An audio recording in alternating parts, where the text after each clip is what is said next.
A very good morning to these students. As now we have moved to our last unit of our Contract 2 syllabus, that is Unit 5, wherein we have to study about the Indian Partnership Act 1932. Another aspect is that in our online session, that is the live classes which we conducted, therein we started the introduction of our partnership, wherein we studied that what is the meaning of partnership, what is the meaning of partners, what is the meaning of a firm, what are the essential elements which constitute a partnership, then what are the different types of partnerships, what is the aspect due to which the Indian Partnership Act 1932 was brought into picture. So therein we have studied the network of the partnership. Now in this lecture, we will continue with the network of partnership, wherein we'll study about different types of partners under a partnership firm, then what are the modes to determine the existence of a partnership firm, and then we'll study the difference between a partnership and a company. And with this we will complete the first two topic of our unit 5 of our Contract 2 syllabus. So let's begin our lecture.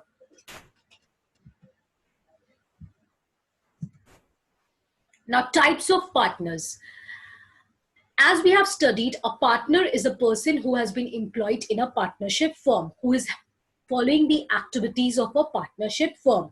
Now, when we talk about types of partners, there are different types of partners who acts into a partnership firm. So let's start. Number one is active partner or managing partner. This active partner or managing partner is also known as ostensible partner. As the name suggests, that this partner is active in day-to-day activities of the firm, that is in day-to-day activities of the partnership business. He carries out all the daily businesses of the partners, all the day-to-day function of the partner with prior notice and everything, which means he's an active, he's managing the entire business affairs of the partnership firm. Hence, when an active partner wishes to retire from the firm, he need to give a notice about the same. This will absolve him of the acts done by other partners. Unless he gives a notice, he will be liable for all the acts even after his retirement, which means once he give the notice, from that only his retirement would take place. So this is the first kind of a partner. That partner is active in nature, active in carrying out all the business activities. Next kind of a partner is the dormant partner, which is also known as sleeping partner. As the name suggests, sleeping, which means he's inactive. So this is a partner that does not participate into the daily functioning of the partnership firm. That is, he does not take an active part in the daily activities of the firm. He is, however, bound by the action of all the other partners. He will continue to share the profits and losses and even bring in his share capital like in any another partner. If such dormant partner retires, he need not give a public notice to the same. So dormant partner or sleeping partner simply means that he's not acting in day-to-day activities of the partnership business, which means he's inactive. But yes, he would be liable to continue to share the profits, losses and everything. Wherever once he want to retire, there is not necessary that he need to give a prior notice for the same. The another kind of partner is nominal partner. This is a partner that does not have any significant interest in the partnership firm. In the essence, he is only lending his name to the partnership. He will not make any capital contribution, nor he will have any share in the profits. But the nominal partner will be liable to outsiders and third parties for the act done by any partner. Nominal partner means only for the name's sake he has given the name in the partnership business to carry out the partnership firm business activities. The point is that he will not contribute into any capital contribution, nor he will have any share in the profits. Just take an example that I have opened a partnership business, firm XYZ Limited. I wanted a big renowned person name under my partnership business so that my business would be more fluctuating and more emerging. So for that, I requested the former Supreme Court judge. So in that, he has just provided me the name, wherein my partnership business firm will represent that Mr. X is the partner of XYZ Limited firm. So this is only nominal partner. He will not have share in my profits. He will not contribute to any capital contribution. But yeah, whenever the point would be necessary to interact with the outsider or third parties for any act which I and my another partners have done, he would also be liable to act to those activities. Next is partner by stopple. If a person holds out to another that he's a partner to the firm, either by his words, actions, or conduct, then such a partner cannot deny that he's not a partner. That basically means that even though such a person is not a partner, he has represented himself as such, and so he becomes partner by stopple or partner by holding out. Partner by stopple means that one person has falsely represented himself as being the partner of a particular firm. So any act of indifferences conducted by that person, he would be liable to the third party. For example, there is a partnership business XYZ Limited, wherein the partners are XYZ. Now, Mr. A falsely represented himself to the third party, that is the client of the partnership business, that he also belonged to the partnership firm. In that particular aspect, whatever indifference or losses has been conducted by A to the third party, A would be liable as for all the losses and damages, because he would be considered as a partner by a stopple, or you can say partner by holding out. Next is partner in profits only.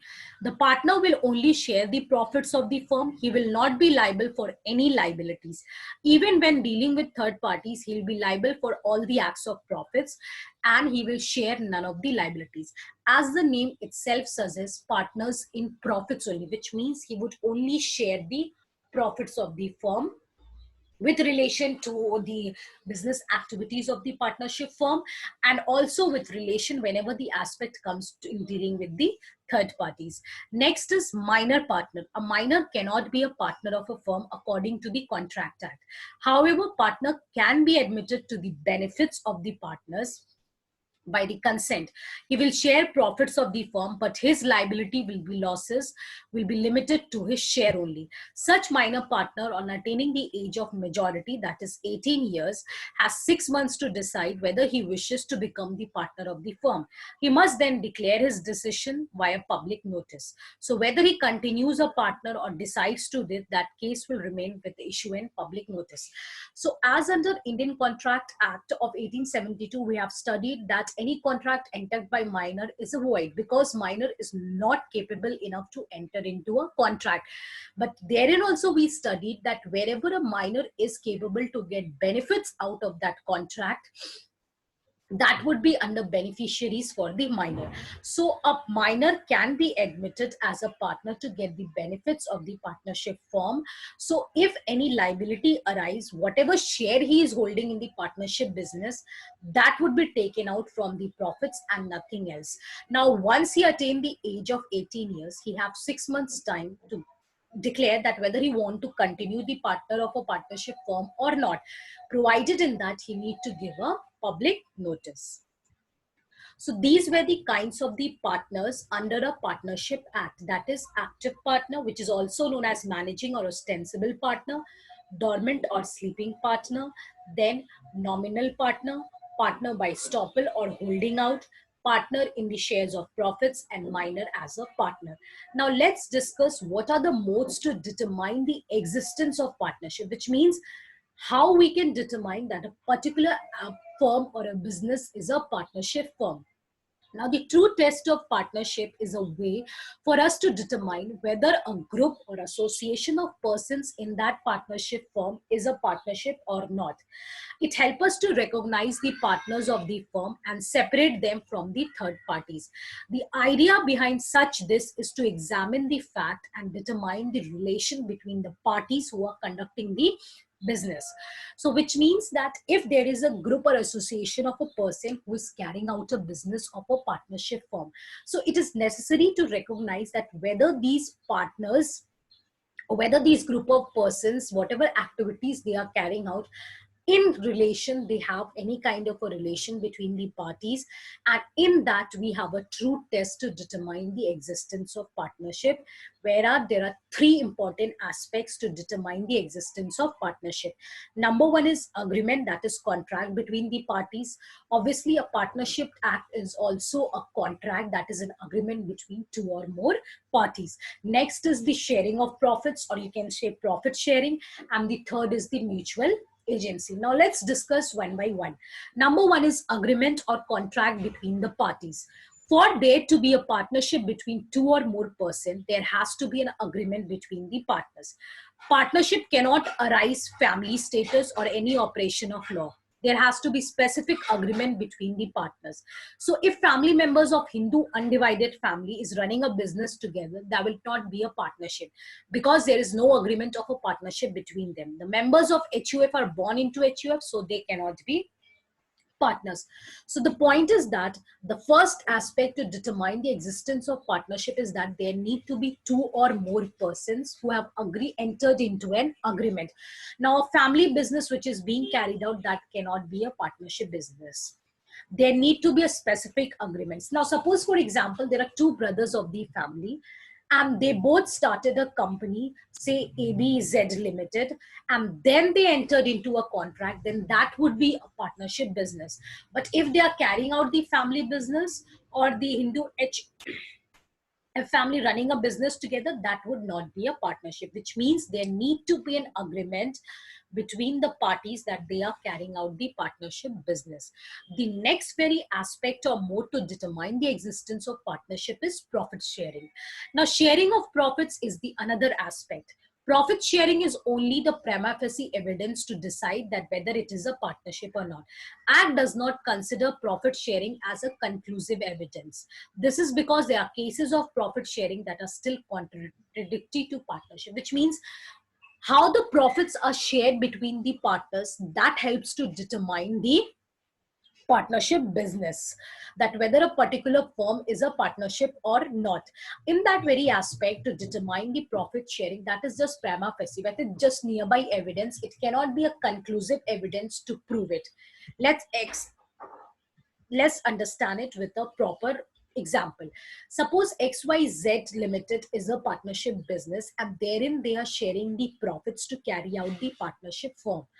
Now that sharing of the profits would only be applicable to determine that yes, the particular aspect is a partnership firm at a very prima facie point, but that will not be a conclusive evidence. We have also studied essentials of a partnership agreement, wherein we studied the sharing of profits is one such important essential to constitute a partnership, but that cannot be helped to determine the existence of a partnership as a conclusive evidence. In a prima facie, that is at the very beginning, it can be taken into the consideration. The next mode to determine the partnership agreement or partnership business is the mutual agency. This is the very important aspect to determine the partnership. It is the cardinal principle of partnership. So if a partner is both the principal as well as agent of the firm, we can say that mutual agency exists.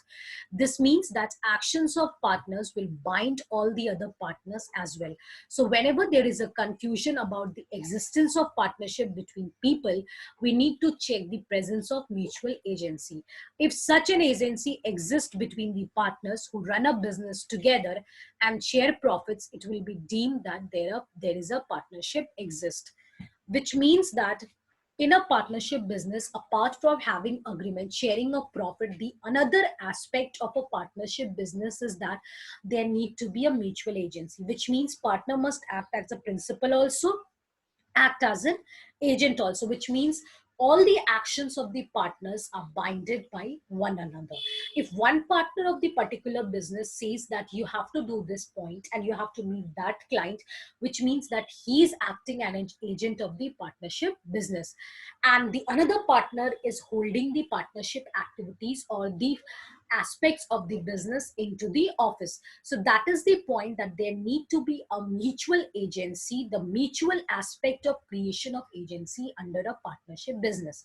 Now if agency exists between the partners and they are sharing the profits, which means that it is a partnership business. Mutual agency was also one of the essential elements of the partnership agreement when we studied in the live or the online classes. So now there are the three modes to determine the partnership business, that whether a particular partnership is existent, is a partnership or not, is agreement or contract between parties, profit sharing, and mutual agency. The very important aspect is the mutual agency. Now let's study the difference between partnership and the company. Now, what are the difference between partnership and company? I have divided the difference into the proper headings. So let's discuss one by one. When we talk about the difference between partnership and company, the first aspect is a legal entity. A partnership does not have a separate legal existence, which means partners are collectively responsible for all the acts and individually as partners, whereas company has a separate legal existence. It is a separate from its member. A company can have a separate legal existence. It can hold a property, it can be sued and be sued, but a partnership does not have a separate legal existence because it is collectively partners are called as a firm and individually as partner. Now, when next top point of difference is liability. The liability of partners is unlimited, whereas in a company, liability of its member are limited to the value of shares they are holding. So in the case of liability, which means to the extent how much they would be liable in case if there is any such default, in that partners of a partnership firm is liability is unlimited. Whereas in the case of company, the members' liability is limited to the extent of whatever shares they are holding in the company. Next is tenure. Partnership does not enjoy a long season of life, which means death, sickness, retirement of partners may exist is existence and it may get dissolved. Dissolution may take place on various grounds, whereas company has a perpetual existence, which means any circumstances will not destroy the company until and unless it is going off for a winding up under the due process of law, under the Companies Act, which is a longer process. So the point is that the partnership tenure does not enjoy a long lease of life, which means either a death of one of the partners, sick, or retirement of one of the partner will cause its existence to get dissolved, and it may get dissolved on various grounds, but a company will never get dissolved because it have a perpetual existence. Next is number of members. The minimum number of partners is need to be 2. Maximum may be 10 in case of banking business or 20 in case of non-banking business. Whereas in the case of a company, a private company need to have 2 or more members, and public company must have 7 members to start with it. So there is no limit to the maximum number of members in a partnership, members in the company. Next is transfer of interest. A partner cannot transfer his share without the consent of another partner, which means if one of the partner wanted to transfer his share to any another third party, he cannot do so without having the consent of the other partners. Whereas in a company, the member may transfer his shares as well as whenever he likes. There is no restriction on his transfer of shares, which means a member of a company may either sold his share or transfer it to someone else. There is no restriction on such ground that they need to take consent of all the members. Agency. Each partner represents the other partner, so they are bound by the others. Whereas in a company, there is no agency relationship among members of the company and they are not bound by each other. So which means one of the important aspect of a partnership business is that they need to have a mutual agency, which means one partner is bound by the acts of the another partner, but there is no such case in the case of a company. Next is distribution of profits. Profits are distributed among partner as per the partnership deed. Whatever they had been decided, according to that, according to the agreement, the profits would be shares among the partner. Whereas in company, there is no compulsion that profits must be distributed. Only when dividends are declared, the members get a share of profit. So which means in a company, there is no such concept of distribution of profits. Next is management. Entire management in a company lies with all the partners, which means all the partners are solely responsible to the acting of the management of the partnership business, because all the partners solely represent the partnership business. Whereas in company, members cannot participate in management unless they are appointed as director, which means members would not be in the managing effect of the company. However, members may attend the voting meetings while make appointment of directors, auditors, or etc., but they will not manage the company unless they are appointed as the directors of the company. Next is property. Property of the firm, that is the partnership, is a joint property of all the partners, whereas in a company, property of company is not, it's property of members, as the company and members have separate legal existence. So in the case of property of a partnership firm or a business, that is the property of all the partners equally. But in the case of property of a company, it is not the property of members, because company have a separate legal existence and members have a separate legal existence. So with this, we have concluded the difference between partnership and a company on the aspects of legal entity, the liability, the tenure, the number of members, the transfer of interest, the agency, distribution of profits, the management, and the aspect of property. With this, we concluded our topic of network of partnership, the second aspect, under where we covered the types of partnership, the modes to determine the existence of partnership, and the difference between the partnership and company.